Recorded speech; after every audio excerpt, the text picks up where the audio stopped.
Salam izləyicilərim, mən Günel müəllimə. Bugün sizlərlə yenə də belə bir dim blok sualı ilə qarşınızdayım. Gəlin sualımıza baxaq.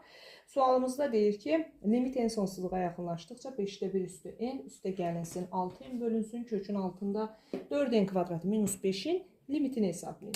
Əvvəla bunu biz gəlin limitlər cəmi şəklində yazaq. Hansı ki limit n sonsuzluğa yaxınlaşdıqca 5'də 1 üzəri n'in limitin ayrı hesablayaq və belə deyək, bu limiti ayrı hesablayaq. Yəni limitlər cəmi şəklində yazaq. Baxın, birinci tərəfin limiti, hansı ki kəsrə diqqətlə baxsanız, düzgün kəsir olduğunu görərsiniz. Uşaqlar, əgər düzgün kəsir verilibsə, n sonsuzluğa yaxınlaşdıqca bunu əzbər şəkildə yadda saxlamağa ehtiyac yoxdur. N'in qiyməti müsbət sonsuzluğa yaxınlaşdıqca, məsələn, n'ə 1 verirsiniz, 5'də 1 eləyir.